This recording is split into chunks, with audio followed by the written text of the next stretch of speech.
Assalamualaikum warahmatullahi wabarakatuh. Kita akan membahas tema tentang hilangnya berkah dalam rumah. Apa penyebabnya? Ma'asyiral muslimat yang dimuliakan Allah Azza wa Jalla, tentu setiap kita pasti menginginkan di dalam rumah itu ada kebaikan. Dan tidak ada yang mau di antara kita dalam rumah itu penuh dengan keburukan. Dan kebaikan dalam rumah itu tentu karena banyaknya berkah yang terdapat dalam rumah kita. Makanya ketika banyak berkah dalam rumah kita, secara otomatis rizki akan melimpah. Baik rizki secara harta, rizki secara iman, rizki secara ilmu, pasangan, keturunan, dan begitu seterusnya. Ketika berkah itu muncul di rumah kita, maka semua akan kita dapati.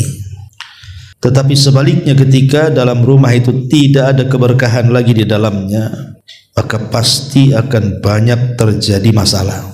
Suami bertengkar dengan istri, istri bertengkar dengan suami, anak pula bermasalah, ataupun mungkin rumah rusak-rusak gitu ya. Pokoknya tidak ada ketenangan hidup dalam rumah itu jadinya. Lah apa penyebabnya? Inilah yang kita akan bahas di pagi hari ini. Sebab hilangnya berkah di dalam rumah. Ma'asyiral muslimat yang dimuliakan Allah Subhanahu wa taala, yang pertama, karena para penghuni rumah itu sudah mulai meninggalkan membaca Al-Quran. Kalau dalam rumah tidak ada yang membaca Al-Quran atau mulai Al-Quran ditinggalkan, maka Nabi SAW mengatakan, la taj'alu buyutakum maqabir, janganlah kalian jadikan rumah-rumah kalian seperti kuburan. Kenapa demikian? Inna syaitan yanfiru minal baitil ladzi tuqra'u fihi suratul baqarati, karena setan itu akan lari dari rumah yang dibacakan padanya surah Al-Baqarah. Maknanya kalau kita tidak membaca surah Al-Baqarah, berarti di rumah itu banyak setannya tuh. Ya tentu bukan hanya dikhususkan dengan Al-Baqarah setiap hari kita baca. Al-Quran secara umum itu mendatangkan barakah. Makanya Allah Subhanahu wa taala mengatakan di dalam Al-Quranul Karim, wa hadza kitabun anzalnahu mubarakun musaddiqul ladzi baina yadayhi. Dan inilah Al-Quran, kata Allah, kami turunkan mubarak, di dalamnya penuh dengan berkah-berkah. Makanya kalau penghuni rumah itu banyak membaca Al-Quran, maka ibu akan rasakan pengaruh berkah Quran itu dalam rumah. Dan itu pernah saya dengar sendiri gitu kan, dari salah satu ikhwan kita. Dia mengatakan, Ustadz, dulu saya jarang baca Quran, tapi setelah sering membaca Quran, minimalnya di pagi hari itu 2 lembar, dia bilang begitu. Masya Allah, katanya, rizki saya diluaskan dan rumah tangga saya disakinahkan. Ya kita tidak heran dia mengatakan seperti itu, karena juga secara dalil dari Al-Quran dan Sunnah, memang Quran itu membawa berkah. Ini yang pertama. Yang kedua, tidak menanamkan ketakwaan dan iman. Di dalam Al-Quranul Karim Allah Subhanahu wa taala mengatakan, walau anna ahlal qura amanu wattaqaw lafatahna alaihim barakatim minas sama'i wal ardh. Kalaulah seandainya penduduk negeri ini mau beriman dan bertakwa, tentu kami akan bukakan kepada mereka berkah dari langit dan dari bumi. Maknanya kalau seandainya penghuni rumah itu berusaha untuk terus meningkatkan takwa dan imannya, seperti yang dilakukan Nabi SAW kepada keluarganya. Aisyah radhiyallahu anha mengatakan Rasul itu kalau di sepertiga malam akhir sebelum subuh, maka dia akan membangunkan Aisyah ummul mukminin radhiyallahu anha dan diperintahkan untuk salat witir ataupun tahajud. Dan dari sini Nabi SAW mengatakan rahimallahu rajulan, semoga Allah Subhanahu wa taala merahmati seseorang yang membangunkan istrinya kemudian mengajak dia salat malam. Dan begitu juga sebaliknya, rahimallahu imra'atan, semoga Allah merahmati seorang wanita yang membangunkan suaminya untuk salat malam.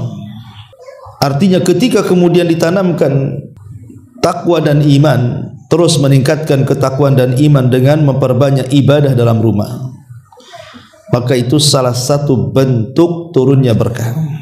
Ini yang kedua. Yang ketiga, at-tasmiyatu, membaca basmalah.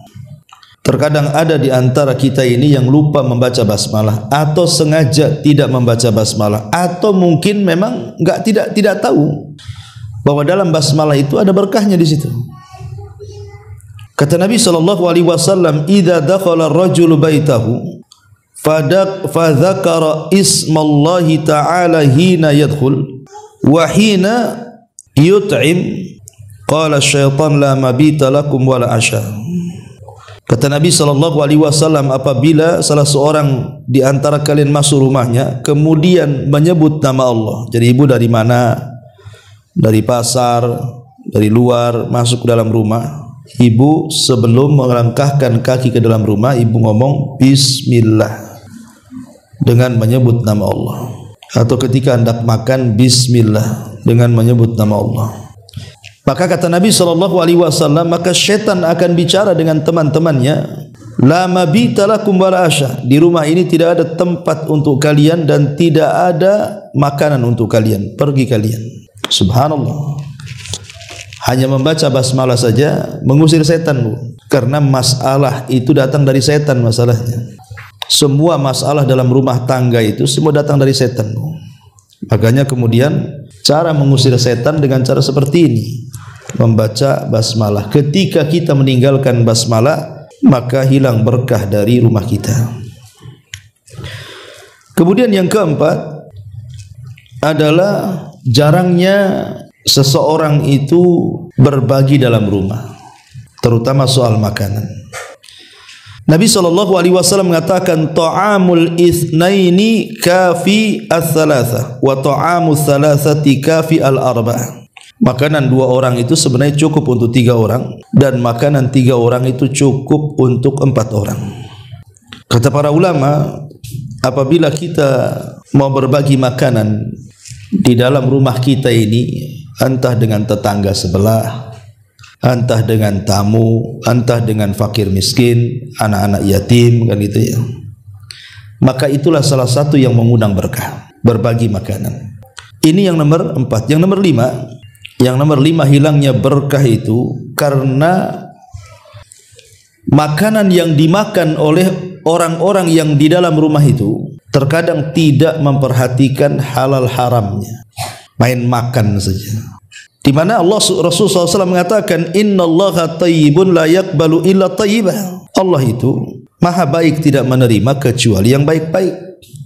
Maka harta yang haram tidak akan diberkahi. Harta haram itu tidak akan diberkahi, karena selain daripada doa-doanya ditolak oleh Allah Azza wa Jalla, maka tidak ada berkah yang masuk ke dalam rumah itu. Maka perhatikan, jangan memakan yang diharamkan, entah makanan, entah minuman, entah pakaian, gitu ya. Kalau bisa dibeli dari uang yang dihalalkan. Dan ibu harus tahu pekerjaan suami. Suami ini kerja apa, kan gitu ya. Kalau memang zahirnya halal, makan. Walaupun ibu kan tidak tahu suami dapat uang dari mana, tapi nampak zahirnya dia kan kerja layaknya orang-orang, insyaallah halal. Tapi kalau seandainya ibu tahu suami ini bandar narkoba, bandar judi gitu kan, jelas itu kan, dan tidak ada pekerjaan lain kecuali dari situ, Bu, maka ibu jangan makan dari situ. Ustaz, tak bisa saya cari uang, kan selama ini suami. Kalaupun harus memakan, maka sekedarnya saja, sambil ibu cari-cari cara supaya suami dapat pekerjaan yang halal. Karena itu dampaknya fatal gitu kan, menghilangkan barakah dalam rumah itu. Ini yang kelima. Yang keenam, adamus syukri, tidak bersyukur. Tidak bersyukur akan nikmat yang Allah anugerahkan kepadanya. Diberi uang bisa beli makan, kadang-kadang ibu masaklah banyak-banyak. Nanti yang dimakan itu tak banyak, yang dibuang pula lebih banyak. Dikasih pun tidak. Beli pakaian banyak-banyak kan gitu. Ibu pun tidak pakai pakaian sekali pakai 10 rangkap kan, Bu. Ngapain juga 10 rangkap dipakai, haredang lah kan itu. Terkadang ada yang mungkin 10 tahun yang silam itu nggak pernah dipakai-pakai, ya ngapain coba? Pakaian 10 tahun dalam lemari itu kasihkan orang lah. Kalau memang nggak dipakai. Kadang-kadang kita ini tidak bersyukur, memubazirkan sesuatu, membuang makanan, membuang minuman, membuang uang dan begitu seterusnya. Ini hilang berkahnya nanti. La in syakartum la azidannakum wa la in kafartum inna adzabi lasyadid. Kalau kalian bersyukur, tambah nikmatku. Tapi kalau kalian kufur, kusediakan azabku, kata Allah, dan azabku sangat pedih. Ini yang nomor 6. Yang nomor 7, hilangnya berkah karena adamu istiqadhihi minan naumi an yubadir, adamu tabkir fistaiqidhihi minan naumi, tidak berpagi-pagi ketika bangun dari tidur. Sudah saya jelaskan apabila kita menjelaskan tentang keutamaan 1 jam setelah subuh kan, Bu. Nabi SAW mengatakan, Allahumma barik li ummati fi bukuriha. Ya Allah, berkahi umatku di waktu paginya. Karena waktu pagi adalah waktu berkah. Jangan sampai ketika berkah turun kita tidur. Jangan sampai ketika berkah turun kita pula lalai. Manfaatkan waktu turunnya berkah itu dengan berzikir, berdoa, baca Quran kan itu kan. Supaya ketika turun berkah itu betul-betul kita dapat berkah. Makanya Imam Ibnul Qayyim rahimahullahu taala mengatakan, orang yang membiasakan tidur setelah subuh sampai terbit matahari, hilang berkahnya. Hilang berkah dalam keluarganya, hilang berkah dalam kehidupannya, hilang berkah dalam pekerjaannya, dan nanti akan banyak masalah dalam hidupnya tuh. Makanya jangan sampai kemudian kita melalaikan waktu yang jelas-jelas berkahnya itu. Ini yang nomor 7. Yang nomor 8, kasrat adamu al-istighfar, jarang membaca istighfar. Allah Subhanahu wa taala berfirman, Faqultu astaghfiru rabbakum innahu kana ghafara yursilis samaa 'alaikum midrara wa yumdilkum bi amwali wa banin wa yaj'al lakum jannati wa yaj'al lakum anhar. Maka aku katakan, kata Nuh kepada kaumnya, perbanyaklah istighfar kepada Rabb kalian, sebab dengan istighfar itulah Allah akan menurunkan hujan kepada kalian, akan menambah harta kepada kalian, akan menambah keturunan kepada kalian, dan Allah akan jadikan kebun-kebun dan juga sungai-sungai. Lihat bagaimana dahsyatnya istighfar, menjadikan sebab turunnya hujan, menjadikan sebab berlimpahnya kekayaan dan keturunan, dan menjadikan sebab kesuburan. Maka kalau ingin dapat berkah dalam rumah, perbanyak istighfar. Astagfirullah, astagfirullah, astagfirullah. Nah itu, Bu, ya. Karena istighfar sendiri artinya adalah kita meminta kepada Allah agar aib kita itu ditutup oleh Allah. Betapa banyak orang-orang yang dibuka aibnya, yang tadinya dihormati, Bu, jadi dihinakan. Yang tadinya dimuliakan jadi direndahkan. Yang tadinya orang bicara dengan kita jadi ditinggalkan. Itu kalau aib kita ketahuan tetangga kita. Oh, rupanya si Anu nampaknya saja pakai cadar ya, rupanya lebih dahsyat dosanya dibandingkan yang telanjang, katanya. Jadi kan repot, Bu, ya. Jadi dengan memperbanyak istighfar itu, Bu, aib-aib kita dalam rumah kita itu tidak akan ditampakkan oleh Allah. Jadi orang memandang kita itu tetap baik. Kemudian yang kedua, mana istighfar itu kita meminta ampun kepada Allah agar dosa-dosa yang kita lakukan di dunia tidak diadab di akhirat. Jadi istighfar itu sendiri manfaatnya besar, ya kan? Menutup aib kita dan menghapuskan dosa-dosa kita. Lebih daripada itu, dengan memperbanyak istighfar itu akhirnya apa? Allah mudahkan semuanya. Suami kerja Allah mudahkan, gitu ya. Pekerjaan ibu Allah mudahkan, anak-anak sekolah Allah mudahkan.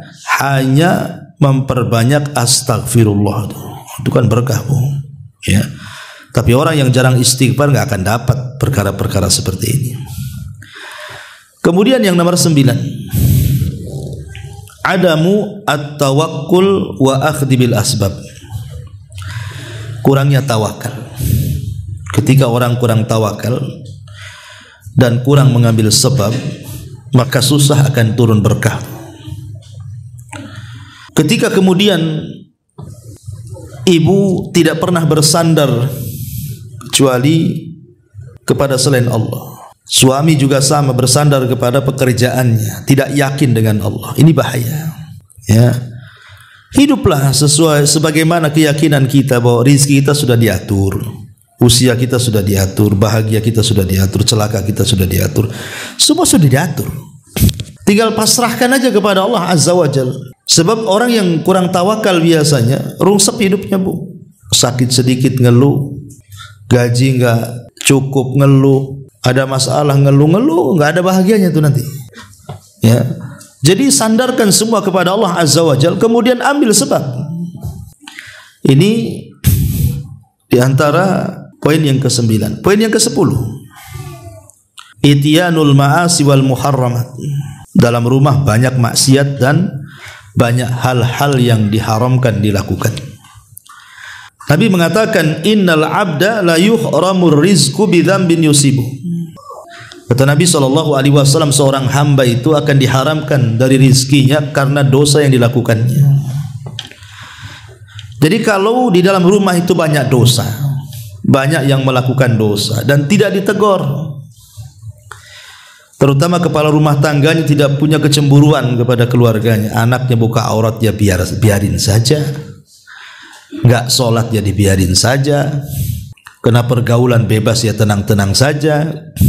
Ini bahaya kalau dalam rumah seperti ini maksiat dibiarkan, gitu kan. Karena ketika dalam rumah itu dipenuhi dengan maksiat dan keharaman, cabut berkahnya nanti banyak masalah di situ. Ini juga yang harus jadi perhatian. Kalau bisa jangan banyak maksiat di dalam rumah. Kemudian yang nomor 11, bakhil wa adamu al-infaq. Bakhil, tidak mau infak, tidak mau sedekah. Padahal setiap hari itu, Bu, malaikat itu datang. Kemudian malaikat itu akan ngomong, Allahumma a'ti mumfikan khalafa wa'ti mumsikan talafa. Ya Allah, kalau penghuni rumah ini hari ini dia berinfak, tambah rizkinya ya Allah. Ya Allah, kalau hari ini penghuni rumah itu bakhil, tidak mau berinfak, hancurkan saja hartanya ya Allah. Ini yang ngomong malaikat, Bu. Setiap pagi ngomong begitu, Bu, ya. Makanya kalau bisa setiap pagi itu kita bersedekah. Gimana caranya, Ustadz? Gampang. Ibu tahu celengan, Bu? Tahulah, mana tak tahu celengan. Beli celengan, jangan yang gambar ayam jago, Bu, yang biasa aja, jangan bentuk patungnya, celengan biasa. Tulisi dalam celengan itu untuk anak yatim, ataupun untuk pembangunan masjid, untuk membantu dakwah umpamanya. Terserahlah mau tulis siapa, ya. Ibu kan bisa setiap hari masukkan, gak usah banyak-banyak lah, kan receh-recehan itu habis belanja itu kan kadang-kadang banyak, Bu. Ada yang 1000, ada yang 500 perak gitu kan. Masukkan aja tuh. Jadi setiap hari Ibu berinfak tuh. Nanti kalau 1 bulan sudah penuh, sesuai dengan peruntukannya. Kalau untuk anak yatim, kasihkan anak yatim. Untuk pembangunan masjid, kasihkan untuk pembangunan masjid. Untuk pesantren kan itu. Jangan pula sudah penuh pakai belanja pula sama Ibu. nggak niat itu namanya, ya. Jadi ini juga penting, biasakan infak karena ini bisa mendatangkan berkah dalam rumah. Ini yang nomor 11. Nomor 12, at-tahawun fi ba'dil a'mali allati tusafu bi annaha syirkun. Bermudah-mudah seseorang itu dengan amalan-amalan yang berbau syirik. Contoh umpamanya sumpah kepada selain Allah, datang ke dukun, percaya jimat. Nah, ini bahaya nih, ya. Karena banyak di masyarakat itu orang yang gak yakin dengan Allah tuh. Makanya ibu kalau suami yang sudah suka-suka dan klinik-klinik itu, nasihati, ya bang, percayalah sama Allah, tidak perlu pakai jimat-jimat nih. Jadi kasih tahu, gak perlu datang ke dukun. Ini bisa membahayakan, berkah dicabut dari rumah nantinya. Ini yang nomor 12. Nomor 13, at-taqa'us an ikhraji mali zakat. Seseorang tidak mau melaksanakan kewajiban hartanya berupa mengeluarkan zakat. Hartanya banyak, mungkin ratusan bahkan miliaran, mungkin sebagian orang itu punya harta, tapi tidak ingat zakat tuh. Pada setiap tahun kan ada zakat mal yang harus dikeluarkan apabila sudah mencapai nisab dan haul. Karena dengan mengeluarkan zakat itu adalah membersihkan harta, itu mendatangkan berkah tuh. Ketika kemudian harta kita tidak dikeluarkan zakatnya, berarti ada harta kotor di situ. Itulah yang mengundang tidak berkahnya rumah kita. Ini yang ke-13. Yang nomor 14, at-tanasi fadlillahi azza wajal. Lupa dengan karunia dan nikmat Allah azza wajal. Jangan melupakan nikmat yang sudah Allah anugerahkan kepada kita. Terkadang orang dilupakan ketika sudah kaya. Dulu ibu lagi susah gitu ya kan, masihlah baik sama orang, nyapa sama orang. Kemudian setelah Allah robah kehidupannya jadi kaya, jangan lagi nyapa sama orang. Kaca mobil pun tak mau dibawahkan, dibuatnya hitam semua. Cara jalannya aja beda. Dulu waktu susah cara jalannya bentar-bentar nyapa, bentar-bentar nyapa. Udah kaya main lurus seperti tiang listrik, udah nggak belok-belok tuh kepala tuh kayak kacamata kuda. Jadi ada orang-orang yang lupa akan nikmat yang sudah Allah anugerahkan. Fa bi ni'mati rabbika fahaddits. Ingat, kalau Allah berikan nikmat, hadis, tampakkan nikmat itu, bersyukur. Jangan lupakan nikmat, karena itu bisa menghilangkan berkah masalahnya. Kemudian juga yang nomor 15, tarku ba'dil wajibat wal faraid. Meninggalkan kewajiban-kewajiban. Tidak sholat 5 waktu, tidak puasa Ramadan, dah kaya tak mau haji, dah kaya tak ada zakat. Pokoknya nggak peduli dengan kewajiban tuh, Bu. Ini bahaya sekali. Apalagi sampai kalau meninggalkan sholat ini terputuslah hubungan kita dengan Allah. Kalau sampai terputus hubungan kita dengan Allah, aduh bahaya. Dipastikan nggak ada berkah hidupnya tuh. Karena pernah saya ceritakan dengan Bu, ketika ada seorang ibu mengeluhkan akan anaknya yang dari kecil, remaja, dewasa, sampai kemudian sekarang sudah sama-sama tua antara anak dan ibu tuh, gak pernah bahagia anaknya itu. Ada aja masalah, sampai akhirnya mengalami stroke. Jadi ibu ini datanglah kepada salah satu kiai, ustadz, syekh itu, bertanya, apakah anak saya disihir orang? Kok gak pernah bahagia hidupnya dari kecil sampai sekarang dia sakit stroke tuh. Tapi pertanyaan syekh ini berbalik tanya, sholat gak anakmu? Dia mengatakan enggak. Dari kecil enggak, katanya. Enggak pernah sholat. Itulah yang menjadikan anakmu tak bahagia, katanya. Anakmu tidak terkena sihir dan tidak disihir. Anakmu tidak bahagia itu karena anakmu tidak sholat. Kemudian syekh ini mengatakan, Bu, tahu enggak apa itu sholat? Sholat itu hubungan kita dengan Allah.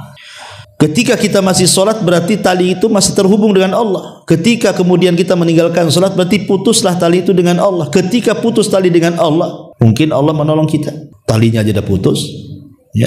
Coba bayangkan, orang yang meninggalkan sholat tubuh, pertama bangun saja sudah dilaknat. Dia bangun subuh, meninggalkan sholat subuh, dilaknat. Kemudian duhur nggak melaksanakan duhur, dilaknat. Kemudian sore nggak melaksanakan asar, dilaknat. Kemudian menjelang malam tidak melaksanakan maghrib, dilaknat. Kemudian sebelum tidur enggak melaksanakan isya, dilaknat. Bayangkan dari mulai bangun sampai tidur hidupnya dilaknat. Cemana orang kayak gini dapat kebahagiaan katanya. Maka selamanya orang yang meninggalkan kewajiban itu tidak akan diberkahi. Maka jangan tinggalkan kewajiban. Kemudian yang nomor 16, birrul walidain. Berbuat baik kepada kedua orang tua dan juga menyambung hubungan dengan kerabat. Karena Nabi SAW mengatakan, man sarrahu an yubsatalahu fi rizkihi wa yunsa'alahu fi atharihi falyasir rahimahu. Siapa yang hendak diperbanyak rizkinya, dipanjangkan umurnya, hubungkan silaturahim. Dan itu menunjukkan berkah. Ya, menunjukkan berkah ketika rizki kita diperbanyak, usia kita dipanjangkan, kan berkah. Ya. Ini yang nomor 16. Yang nomor 17, ad-du'a binailil barakati. Teruslah berdoa. Banyak-banyak berdoa, terutama di waktu-waktu mustajab. Ya Allah, berkahilah hidup saya, suami saya, anak-anak saya, harta saya. Terus begitu berdoa, minta berkah. Karena doa itu silahul mukmin, senjatanya orang yang beriman. Kemudian yang nomor 18, biasakan mengucapkan salam Bu kalau masuk rumah tuh. Ustaz, di rumah nggak ada siapa-siapa, apa perlu mengucapkan salam? Perlu. Ibu dari pasar masuk rumah, tahu di rumah kosong nggak ada apa-apa, nggak apa-apa. Assalamualaikum, itu ya. Nggak ada yang jawab Ustaz, nggak apa-apa. Kalau ada yang jawab masalah nanti. Ya. Ada malaikat kan ada di rumah kita, mereka yang jawab. Karena assalamualaikum itu, kata Nabi SAW dalam hadis yang sahih, dia mengatakan kepada Anas bin Malik, ya bunai, idza dakhalta ala ahlika fasallim yakun salamuka barakah alaika wa ala ahli baitik. Anakku, kata Rasul kepada Anas, kalau kau masuk rumah, salam ya, karena salammu adalah berkah bagimu dan bagi keluargamu. Lihat bagaimana salam ini mau berkah. Kemudian yang ke-19, husnul khuluq wal birru ma'an nas. Jadi hilangnya berkah adalah adamu husnul khuluqi, tidak baik akhlaknya dan tidak banyak berbuat baik kepada manusia. Karena orang yang tidak baik akhlaknya Bu, pasti tidak disukai orang Bu. Pokoknya ibu suka mencaci, memaki, melaknat gitu kan, suka nyakiti orang. Pasti orang yang disakiti itu pasti akan mendoakan keburukan kepada ibu kan. Mati aja lah ibu itu. Kenapa? Aduh, sakit aku katanya. Kenapa sakit? Tah omongannya itu katanya. Aku digigit tawon aja masih tahan katanya. Itu omongan dia, seminggu nggak sembuh-sembuh katanya. Repot Bu kan. Dilaknat akhirnya sama orang kan. Didoa-doakan mati, didoakan hancur. Cemana hidupnya berkah coba. Tapi kalau akhlaknya baik Bu, masya Allah. Jangankan hidup, mati aja dipuji-puji orang. Sayang ya, itu orang baik loh. Kenapa? Apa memang orang baik memang cepat mati ya? Nggak ada gitu Ibu ya. Kenapa nggak tetangga sebelah aja tuh yang mati itu? Kenapa? Wah, itu pantas untuk mati. Tapi kok tak mati-mati pula katanya. Subhanallah kan. Ya, jadi ini penting Bu. Akhlak yang baik itu membawa berkah. Kemudian juga yang nomor 20, adamu husni tadbiril waqti wa tanzimi mimma yuaddi ilal barakati fi. Tidak menata waktu. Ibu hidupnya serabutan bahasanya. Kalau ibu bisa menata waktu, ibu, saya harus bangun nih 2:30 saya harus bangun, pasang alarm, bangun. Kemudian nanti selepas subuh saya nggak akan tidur, baca Quran. Nanti jam sekian nanti saya sholat duha. Nah, gitu maksudnya menata waktu. Ini kalau orang menata waktu Bu, berkah hidupnya. Tapi kalau orang serabutan hidupnya, ya waktu itu ya datang pergi ya, seolah-olah nggak ada faedah bagi dia. Pada Allah Subhanahu wa taala banyak bersumpah dengan waktu dalam Quran itu. Sebenarnya waktu itu sesuatu yang sangat luar biasa bagi seorang mukmin. Karena lewat saja satu hari tidak bisa dibalikkan. Sementara satu hari yang akan datang belum tentu kita dapat. Yang memungkinkan ya sekarang ini yang kita hadapi. Kira-kira apa yang bisa kita lakukan? Ma'asyiral muslimat yang dimuliakan Allah Azza wa Jalla. Ini yang ke-20. Yang 21, ziaratil ahli wal asdiqa. Biasakan berziarah, mengunjungi keluarga, kerabat yang dekat-dekat lah kan ya. Karena ini bagian daripada silaturahim, dan tadi keutamaan silaturahim menambah harta dan juga usia. Kemudian yang nomor 22, ta'wid, adamu ta'widil lisan ala kathratil hamdi wa syukri lillahi ala ni'amihi allati la tu'addu wa la tuhsa bil istimrar. Tidak membiasakan lisannya memperbanyak alhamdulillah wa syukru ala ni'matihi, dan syukur kepada nikmat. Jadi kalau bisa Bu, apapun Bu, ucapkan alhamdulillah. Sedikit banyak alhamdulillah. Ibu sakit, alhamdulillah. Ibu sehat, alhamdulillah. Ibu susah, alhamdulillah. Ibu senang, alhamdulillah. Ibu seret, alhamdulillah. Ibu lapang, alhamdulillah. Alhamdulillah ala kulli hal. Katakan alhamdulillah. Karena orang yang suka membaca alhamdulillah ini mendatangkan berkah. Gimana Ustaz? Masa sakit alhamdulillah, susah alhamdulillah. Bukan alhamdulillah karena sakitnya, bukan alhamdulillah karena susahnya. Maksudnya alhamdulillah karena sakit itu karena kita memandang orang lain. Alhamdulillah, saya kan baru sakit gigi Ustaz, tetangga ginjal, gitu maksudnya kan. Itu maksudnya, mensyukuri nikmat yang masih ada. Alhamdulillah ya, suami saya masih bisa bekerja lah walaupun kena PHK. Itu yang sebelah itu udah 5 tahun tak kerja-kerja tuh. Jadi kita bersyukur, maksudnya seperti itu. Itu yang dimaksud mengucapkan memperbanyak alhamdulillah itu. Kemudian juga memperbanyak hilangnya berkah itu karena adamul amanati wasidqi, hilangnya amanah dalam keluarga, hilangnya kejujuran dalam keluarga. Ketika suami sudah tidak amanah menjadi kepala rumah tangga, ketika istri sudah tidak amanah menjadi istri, tidak tahu hak dan kewajibannya, ketika kemudian anak-anak yang merupakan titipan juga dibiarkan tidak ada amanah untuk menjaga mereka, mendidik mereka, membesarkan mereka, dan begitu seterusnya, atau harta yang dititipkan juga tidak amanah dengan tidak memberikan sedekah, hak sedekahnya, hak zakatnya, dan begitu seterusnya, pokoknya tidak amanah. Ini hilang berkahnya. Kemudian juga yang nomor 24, at-ta'amul birriba, banyak memakan harta riba. Kalau di dalam rumah itu banyak makan riba Bu, bermuamalah dengan riba, itu hilang berkahnya tuh. Makanya Allah Subhanahu wa taala ketika bicara soal riba, Allah mengatakan apa? Yamhaqullahu riba wa yurbis sadaqah. Allah akan menghilangkan berkah riba dan Allah akan memberkahi sedekah. Hilang berkahnya. Maka sebisa mungkin hindari perkara-perkara riba. Kemudian yang nomor 25, al-adamul qanaati war ridha.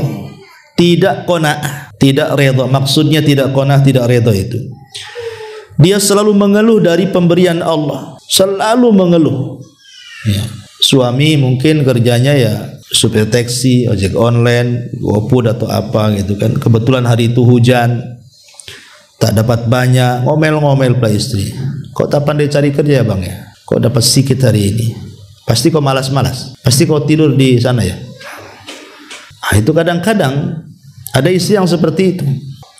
Dia tidak qanaah, harusnya kan bersyukur, alhamdulillah lah Bang, hujan-hujan pun masih dapat 10 juta. Ya kan? Harusnya kan gitu Bu, banyak bersyukur. Ini enggak kan gitu ya. Ya, kalau qanaah itu Bu, insya Allah berkah hidupnya, ditambah nanti ya. Dan redha gitu ya. Taib. Kemudian yang nomor 26, adamul qasdi wal israf, tidak hidup sederhana dan berlebih-lebihan ya. Ada orang itu Bu, hidupnya berlebih-lebihan, kadang-kadang tidak sesuai dengan pendapatan. Makanya kenapa Umar bin Khattab radhiyallahu anhu pernah menegur Jabir bin Abdullah. Jadi Jabir ini ke pasar beli daging. Lewat sama Umar. Kata Umar, kau dari mana Jabir? Dari pasar wahai Amirul Mukminin. Ngapain? Beli daging. Kata Umar, apakah setiap yang kau inginkan kau beli? Apakah setiap yang kau inginkan kau harus beli? Katanya. Jangan seperti itu, ya. Lah ini ucapan Umar bin Khattab, apakah setiap yang kau inginkan kau beli? Ini sindiran. Harusnya ucapan Umar ini bukan kepada Jabir tapi ke ibu-ibu harusnya. Harusnya Umar tuh ngomong begini itu ya ke ibu-ibu hari ini nih. Apa setiap ibu menginginkan sesuatu harus beli? Gitu maksudnya ya. Karena begitu ibu-ibu tuh. Apalagi dengan dunia medsos sekarang kan, Bu. Ibu itu lebih suka bertetangga dengan Tokopedia, dengan marketplace daripada tetangga sebelah kan, Bu. Karena itulah hari-hari di situ. Browsing itu aja itu kerjanya. Akhirnya setiap yang dikehendaki mulai berpikir tuh, harga cocok nggak nih? Bahan dah cocok. Mulai dia pikir, nguras otak gitu kan, ngumpulin duit. Tidak semua yang kita inginkan harus dibeli. Betapa banyak sesuatu yang kita inginkan kemudian kita beli, nyesal pula belakangan. Dan pernah saya alami, Bu, dulu gitu ya. Kadang-kadang dulu waktu saya masih muda, sekarang muda juga. Maksudnya dulu waktu suka dengan sepeda motor tuh, Bu. Saya udah ada sepeda motor dulu, suka pakai sepeda motor laki-laki itu GL Pro tuh. Tahu ada motor baru, ya GL Max tuh nggak salah itu. Pada susah lah cari duit itu. Akhirnya terpaksa saya jual tukar tambah. Rupanya masih enak GL Pro, nyesel tuh. Nyeselnya luar biasa waktu itu. Kenapa? Untuk apa saya beli? Ini saya pernah rasakan dulu kayak gitu kan. Jadi betul lah kata Umar bin Khattab itu. Apa setiap yang kau inginkan kau harus beli? Ya nggak harus beli kan. Lihat kebutuhannya mendesak atau tidak kan itu. Ini makanya sekarang hidup di zaman sekarang ini luar biasa. Ya. Makanya kenapa hilang berkah? Karena setiap keinginan harus terpenuhi. Padahal itu tidak mencerminkan kesederhanaan yang ada, kemudian israf berlebihan. Kemudian yang nomor 27, adamud du'a wal luju' ila Allah azza wa jalla. Ya. Sedikitnya berdoa dan kembali kepada Allah Subhanahu wa taala. Maksudnya ketika kita ini banyak masalah itu harusnya kita introspeksikan, Bu. Kalau ibu ada masalah itu harusnya kan lebih dekat kepada Allah, lebih rajin lagi doanya, lebih rajin lagi sholatnya, lebih rajin lagi puasanya, lebih rajin lagi zikirnya, kan begitu, Bu ya. Supaya persoalan itu hilang nanti, diurai. Yang ada enggak, kalau ada masalah itu tidur aja ibu, atau jalan kemana gitu kan. Salah, kalau ada masalah harusnya perbanyak ibadah. Makanya Nabi SAW satu hari keluar. Entah siapa yang melangkahkan kaki Nabi tiba-tiba menuju ke masjid di luar jam sholat di waktu duha, nggak ada orang di masjid. Tiba-tiba dalam masjid itu ada seorang sahabat namanya Abu Umamah sedang berdoa dengan khusyunya di hadapan Allah Subhanahu wa taala. Maka Rasul bertanya, Abu Umamah, ini kan bukan waktu sholat, ngapain kau di masjid? Kata Abu Umamah, humumun lazimatni wa duyunun ya Rasulullah. Stres wahai Rasul, banyak utang wahai Rasul. Tapi lihat bagaimana Abu Umamah. Dia tahu dia sedang stres, dia tahu dia banyak utang. Dia nggak kemana-mana. Dia tahu yang bisa menyelesaikan Allah, makanya dia ke masjid. Dia berdoa di situ. Tiba-tiba doanya dikabulkan, digerakkan Rasul yang tidak ada niat ke masjid jadi ke masjid untuk menemui Abu Umamah. Kemudian Nabi SAW mengatakan, ya Abu Umamah, mau nggak ku ajarkan kepadamu beberapa kalimat. Kalau kau baca di pagi hari dan kau baca di sore hari, kupastikan stresmu hilang, hutangmu terlunasi gitu. Kata Abu Umamah, oh senang kali Rasul. Ajarkan kalimat-kalimat itu. Maka Rasul sallallahu alaihi wasallam mengajarkan, idza asbahta wa idza amsayta faqul Allahumma inni a'udzubika minal hammi wal hazani wa a'udzubika minal ajzi wal kasali wa a'udzubika minal jubni wal bukhli wa a'udzubika min ghalabatid daini wa qahri rijal. Katakan ya Abu Umamah di pagi dan sore hari, ya Allah, aku berlindung dari kesedihan, dan kegalauan, aku berlindung dari kelemahan dan kemalasan, aku berlindung dari kepengecutan dan kebakhilan, aku berlindung dari dikalahkan manusia dan dari hutang-hutang. Kata Abu Mama, semenjak aku amalkan pagi petang, kata dia, demi Allah, dhahabat anni hammi wa qadha anni daini, hilang stresku, terlunasilah hutang-hutangku. Lihat, itulah pentingnya kembali. Kalau kita lagi ada masalah itu kembali kepada Allah, rajin ibadah supaya Allah carikan jalan keluarnya, dan itu bentuk berkah. Ya. Kemudian yang nomor 28, adamu dzikri. Dicabutnya berkah itu karena kita kurang zikir. Bu. Karena Nabi SAW yang mengatakan, mathalu al-bait. Kata Nabi SAW, mathalul baitil ladzi yudhkarullahu fihi wal bait alladzi la yudhkarullahu fihi mithlul hayy wal mayyit.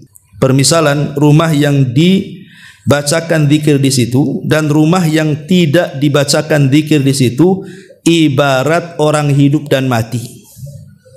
Jadi kalau rumahnya banyak zikir, itulah hidup rumah itu. Kalau rumah itu tak ada zikir, matilah rumah itu. Jadi banyak berzikir, tasbih, takbir, tahlil, sambil masak, sambil apa aja lah kan. Di rumah kan banyak aktivitas, Bu. Sambil nyapu pun bisa zikir itu. Kemudian yang nomor 29, hilangnya berkah itu, Bu, karena memelihara anjing. Jangan memelihara anjing, hilang berkah dalam rumah, Bu. Kata Nabi SAW, man amsaka kalban fa innahu yankusu kulla yaumin min amalihi qiratun. Siapa yang merawat anjing, maka setiap hari dikurangi pahalanya 1 qirat. 1 qirat itu berapa, Bu? 1 gunung Uhud. Kita aja 1 hari dapat pahala 1 gunung Uhud aja belum tentu dapat. Dikurangi sudah jelas. Jadi ngapain cuma memelihara anjing itu? Lucu, Ustaz. Ada anjing itu lebih lucu daripada anak saya, katanya. Lah, kok bisa pula? Ya. Jadi orang-orang seperti ini nggak ada akal. Ya. Buat apa melihara anjing? Kadang-kadang anjing itu, Bu, harganya gila-gilaan, Bu. Kalau anjing yang mahal itu bukan juta-juta, ratusan juta tuh kadang-kadang, Bu. Perawatannya, pesopnya, macam-macam. Coba bayangkan kalau dikumpulkan, Bu, sebulan bisa umroh tuh, Bu, daripada beli anjing tuh. Ya. Kemudian juga yang nomor 30, ta'liqus suwari fil baiti wassanam. Hindari makhluk-makhluk yang bernyawa dalam rumah itu, gambar-gambar. Ya, Bu, ya. Gambar-gambar. Ustaz, ini kan foto keluarga, simpan aja lah foto keluarga itu, nggak usah dipajang-pajang. Ya kan, bisa ditaruh di album, taruh di lemari, sewaktu-waktu mau nengok kan bisa diambil, Bu. Nggak usah dipajang-pajang. Kenapa kan itu? Karena itu salah satunya yang menjadikan malaikat rahmat yang membawa berkah itu tidak mau masuk masalahnya. Apalagi ada rumah itu sengaja, Bu, di depannya itu dibuat kayak gapura, dibuat di situ patung harimau, patung macan, patung kuda, patung semua di situ. Kan ada tuh orang yang suka patung itu, bertengger semua patung-patung di rumahnya. Ini nggak akan malaikat masuk tuh. Ya, itu nanti nggak berkah rumah kita jadinya. Kalaupun harus buat patung, Bu, jangan patung binatang. Buatlah patung itu kayak buat pohon kelapa gitu kan, atau apa, gunung-gunung tuh apa kan itu. Jangan binatang, jangan makhluk yang bernyawa, karena itu menjadikan malaikat nggak akan turun tuh, nggak berkah jadinya. Nah, ini diantara 30 penyebab, banyak lagi sebenarnya, ini yang saya ringkas. 30 penyebab tercabutnya berkah di rumah kita. Ma'asyiral muslimat yang dimuliakan Allah Subhanahu wa taala. Tetapi kalau seandainya ibu ini memang diberikan nikmat oleh Allah, alhamdulillah, Ustaz, kehidupan saya sih bahagia dengan suami, tidak ada cekcoknya, nggak ada pertengkarannya. Kami pun berkomitmen untuk hidup bahagia. Kami pun teruslah ibadah, ngaji, tanggung jawab sama anak-anak, harta yang kami makan pun berusaha yang halal. Pokoknya Masya Allah hidupnya enak lah bahasanya kan Bu. Ya. Walaupun demikian ibu sudah berada di atas kenikmatan, maka menjaga nikmat untuk hilang itu perlu. Dengan cara apa? Lakukan 4 perkara supaya nikmat berkah yang sudah ibu dapati hari ini tidak hilang dan terus bertambah. Lakukan 4 perkara. 1, teruslah bersyukur dan mengucapkan hamdalah. 1, tetaplah bersyukur dan mengucapkan hamdalah. Yang kedua, teruslah beradab dengan zat pemberi nikmat. Beradab dengan Allah, ya, dengan melaksanakan perintah dan menjauhi larangan. Kemudian yang nomor 4, teruslah di atas ketaatan kepada Allah Azza wa Jalla. Kemudian yang nomor 3, teruslah di atas ketaatan. Dan yang nomor 4, jangan lupa bentengi nikmat-nikmat supaya tidak ada yang hasad dengan kita dengan zikir dan doa. Bentengi. Karena kadang-kadang ada tetangga-tetangga itu yang tidak suka kita senang. Ada tetangga-tetangga yang enggak suka kita kaya. Ada tetangga-tetangga yang tidak suka kita harmonis. Ada tetangga-tetangga yang enggak suka anak kita ini pandai-pandai. Kan ada tuh mata-mata hasad tuh. Maka supaya mata-mata hasad, mata-mata dengki itu enggak sampai merusak nikmat kita, maka bentengi dengan zikir, dengan doa. Masya Allah la quwata illa billah, atau apalah zikir-zikir supaya nikmat itu dan berkah itu tetap. Ya, wallahu a'lam.